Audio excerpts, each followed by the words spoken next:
देश में सरकारी अर्थव्यवस्था के हिस्से होते हैं, लेकिन समाज की अर्थव्यवस्था का एक बड़ा हिस्सा है कोऑपरेटिव मूवमेंट।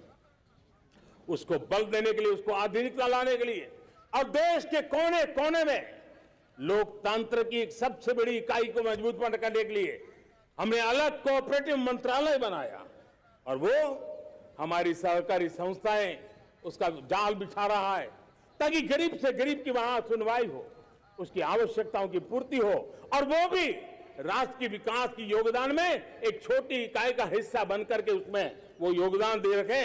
हमने सहकार से समृद्धि का रास्ता अपनाया है। मेरे प्यारे परिवारजनों, जब हम 2014 में आए थे तो हम वैश्विक अर्थव्यवस्था में 10वें नंबर पर थे और आज 140 करोड़ देशवासियों का पुरुषार्थ रंग लाया है कि हम विश्व की अर्थव्यवस्था में 5वें नंबर पर पहुंच चुके हैं। विश्व कोरोना के बाद अभी तक उभर नहीं पाया है। युद्ध ने फिर एक नई मुसीबत पैदा की है। आज दुनिया महंगाई के संकट से जूझ रही है। पूरी दुनिया की अर्थव्यवस्था को महंगाई ने दबोच के रखा है। हम भी दुनिया से जिन सामान की जरूरत होती है लाते हैं, तो हमें सामान तो इंपोर्ट करते हैं। हमारा दुर्भाग्य है कि हमें महंगाई भी इंपोर्ट करनी पड़ती है, क्योंकि पूरी दुनिया को महंगाई ने जकड़ के रखा है। लेकिन मेरे प्यारे परिवारजनों, भारत ने महंगाई को नियंत्रित रखने के लिए भरसक प्रयास किए हैं। पिछले कालखंड की तुलना में हमें कुछ सफलता भी मिली है, लेकिन इतने से संतोष नहीं मान सकते। दुनिया से हमारी चीजें अच्छी है, इतने बात से हम सोच नहीं सकते। मुझे तो मेरे देशवासियों को महंगाई की बोझ कम से कम हो, इस दिशा में और भी कदम उठाने हैं और हम उस कदम को उठा के रहेंगे। मेरा मुद्रा योजना 20 लाख करोड़ रुपए, उससे भी ज्यादा मेरे देश के नौजवानों को स्वरोजगार के लिए, अपने व्यवसाय के लिए, अपने कारोबार के लिए दिए हैं। 8 करोड़ लोगों ने नया कारोबार शुरू किया है और 8 करोड़ लोगों ने कारोबार शुरू किया है तो नहीं, हर कारोबारी ने एक या दो लोगों को रोजगार दिया है। 8 से 10 करोड़ नए लोगों को रोजगार देने का सामर्थ्य ये मुद्रा योजना से लाभ लेने वाले 8 करोड़ नागरिकों को करा है। एमएसएमई को करीब 3.5 लाख करोड़ रुपए की मदद से कोरोना के संकट में भी उनको डूबने नहीं दिया, मरने नहीं दिया, उनको एक ताकत दी है। 1 रैंक 1 पेंशन मेरे देश के सेना के जवानों का एक सम्मान का विषय था। 70,000 करोड़ रुपया भारत की तिजोरी से आज पहुंचा है। मेरे निवृत्त सेना के नायकों के जेब में, उनके परिवार में पहुंचा है। सभी कैटेगरी में, मैंने तो कुछ ही गिनाए, मैं ज्यादा समय लेना नहीं चाहता। हर कैटेगरी में पहले की तुलना में अनेक गुना धन देश के विकास के लिए, कोने कोने में रोजगार पैदा करने के लिए, पाई पाई का उपयोग भारत का भाग्य बदलने के लिए हो, और इसलिए हमने काम किया है। Hello and welcome to Business Today Television. A very happy Independence Day to all our viewers on this momentous occasion where Prime Minister Modi has once again spoken from the ramparts of the Red Fort and spoken about what has been achieved and hinted towards the future. I'm joined by a senior representative of business from India, because viewers, while we discuss a lot about the politics, here at Business Today Television, we would like to focus on the economics of Prime Minister Modi's speech. And Mr. R. Dinesh, the chairman of TVS Supply Chain Solutions and the president of the Confederation of Indian Industry, here with us. A very good morning, a very happy independence to you, Mr. Dinesh. And as we start on the Prime Minister's speech, I want to begin by asking you to highlight, the single biggest mention that you heard from the speech, which you feel has a lot of merit as far as the economics is concerned. Thank you, Siddharth, and wish you and everyone a very happy Independence Day as well. I think if I look at it, I think there has been a clear clarion call to make sure that India becomes continues to focus on becoming a developed economy. But that's going to happen with, I would call it equitable development, cutting across various sectors of society. But as industry, I think there were a lot of takeaways. But I think the two key messages for me was how India is going to be focused very much on becoming part of the global value chain and making sure that, in fact, in a way, the quality of Indian manufacturing is going to be such and the productivity of Indian manufacturing is going to be such that we are going to see Indian products across in every sector and every part of the world being present, I think is for me, in a way, the key takeaway of the message. Make in India, manufacture in India, make in India, and export from India.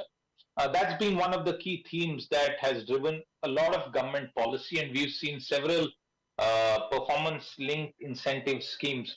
Mr. Dinesh, as you take a look at the larger picture, did you feel that the Prime Minister has not just only provided a sort of summation of all that has been done in the past, but also hints towards the future? Um, in fact, making a clear statement that he'll be back again next year to speak from the same venue. What did you sense in terms of the future direction that he spoke about on a broader economic direction? I think we have to look at this with two lenses, right? First is that the focus of the government in the past, and I would say has continued to be on two pillars. One is on ease of doing business, another is on cost of doing business. So if I look at the earlier actions in terms of ease of doing business, and now I would call it a single-minded focus in terms of cost of doing business, I think it's just a question of that the platform has been laid and the speed at which actions are continuing and are happening, and the way in which we can dovetail that with the opportunity which it presents to Indian industry is, I think, what the future is all about. So if I look at that from two different lenses, one is the fact that there has been this significant focus on making sure that enough money is kept for infrastructure. And I think you heard me say that many times. I think from CII side and as industry, we are extremely grateful that that continued focus has been there. But on top of that, it is the fact that how do we make sure that the utilization of every rupee on infrastructure is made better is, I think, what programs like the Gati Shakti have managed to make sure that the digitalization of the database makes available that we can make every rupee earn more.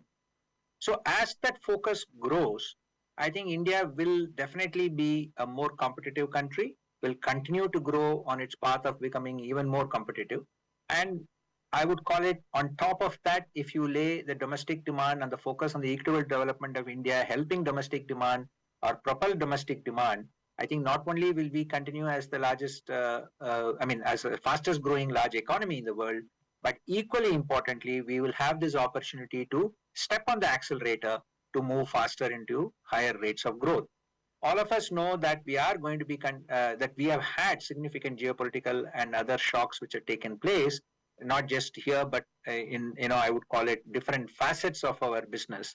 But having said that, as we face them in the future, I think that's what I look forward to as the next steps. It is not, I would call it something dramatically different which has to be done. It's making sure that the speed of that and the pace of the growth is continued.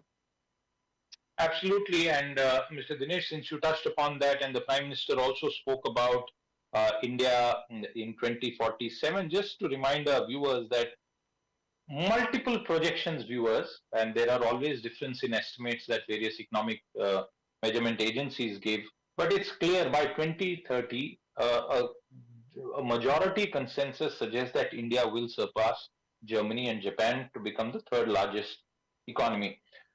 SBI, State Bank of India, its economic research department, in fact, says that this could happen earlier by 2027. And we are currently fifth, and we know the growth rates. In terms of agenda setting, uh, what do you think needs to be done at this stage? And we are heading into political season, election season, by the government to ensure that one, price pressures that are building up in the economy are controlled, because that is going to impact consumption demand further, and also to ensure that the infrastructure rollout does not suffer from any sort of defocus due to politics. I think first, I think this government has actually proven even in 2019 that elections do not matter from what needs to be done from an economic aspect of it. And I believe that this will definitely continue to be the focus going forward as well. And if you look at maybe the infrastructure spend as an example, this has been the largest outlay ever. And in fact, coincidentally, the number was exactly what, in fact, our ask was from CII side. So I don't think there is ever an issue in our minds that the elections or any other political actions are going to change the focus from the country in terms of making sure we deliver or we continue to focus on the infrastructure spend. And I would call it the levers which are necessary for the growth to happen. So that's A. Second, like I mentioned, I think the opportunity is there before us. And it is for us to take, whether it be from an industry side or whether it be from India as a country opportunity. So this is what I would call as the perfect confluence. And I think the Prime Minister alluded to that by saying, actually, there's a golden period, because this kind of gives a combination of where the necessary reforms and the actions and the platform had been laid by in the last so many years. And as at the same time, the ability of India to have faced the consequences or the challenges of COVID and geopolitically, and the right actions have placed us in a very unique position to take advantage of the growth opportunities. And the last but not the least is, as I said, the virtuous cycle I mentioned about, which is the domestic demand, the equitable development of India, and making sure that as we grow faster, that more investments take place in India, which then propels this faster growth. So for me, I don't see any change because of the elections. In fact, I think from what the Honorable Prime Minister mentioned, he is speaking about focusing on what happens in the future rather than the current year. One of the other things that is bothering the broader economy right now is this spurt in inflation, and obviously it is driven by vegetable prices, and that is seasonal. But as a member of industry, you must have seen other data which seems to suggest that there is a slight dip in consumer demand overall, including in rural India. Is this a matter of concern, and does this require any additional policy focus? I mean, as you rightly pointed out, I think the inflation which has happened in India is, I would call it a reflection of what has happened globally. But I would say India has managed this inflation far better than any of or many of the other developed markets. And I would say kudos to RBI and the way in which this government has handled this. Has helped Indian industry and helped the Indian economy maintain its rate of growth. Not just in terms of the speed with which actions have been taken, but also managing to make sure that growth and inflation are the two kind of perfect balance has been there between these two.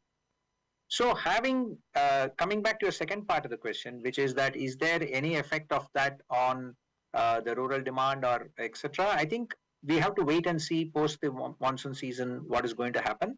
But from what we have seen and heard, I think both from FMCG and to a certain extent FMCD, I think the rural demand seems to be coming back, is what we have heard. I don't have the data for July, but from whatever we have heard, I think we are in the right path. So I would much rather wait and watch than make a comment now as to say that there is a concern.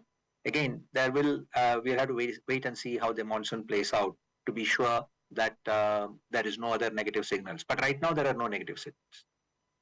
Right now, there are no negative signals. One final point with you, Mr. Dinesh, and this is also a highlight of what the Prime Minister said. India will be a developed nation by 2047. In fact, it ties in with a whole lot of other projections. We at Business Today ourselves are working on thematic programming and events around India at 100. Your own sense of what sort of opportunities this growth will provide to the average Indian, because there's always a debate about, is growth equitable?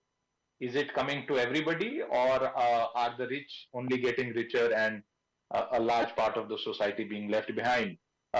With India and such projections by 2047, what will it mean for the average Indian? So, I think the way I would look at it is, I think the Honorable Prime Minister's address itself was very clear. I think it is a continuous focus on equitable growth. And I think that focus is something which I think whether it's the industry or anybody who is involved in India will want, and that's what is going to be long lasting. So therefore, I would not want to actually, I don't have the exact data with me to say what 40 trillion economy or whatever will be the economy being divided into the per capita growth. But having said that, when we are a developed country, obviously all the benchmarks of being a developed country would also be met. And I strongly believe that we will, I would call it the aspirations of the whole of India will be met and will have to be met by 2047. And that's what I think from an industry perspective, CIS perspective, and equally from every individual's perspective is what we will aim for. Absolutely, Mr. Dinesh. And once again, a very warm set of greetings for you and the entire industry that you represent on this Independence Day. Thank you very much for taking out time to discuss what the Prime Minister has said with regard to India's economic future. With that, it's a wrap on this special episode of our Independence Day programming. We'll be back with more. Until then, goodbye. Thank you.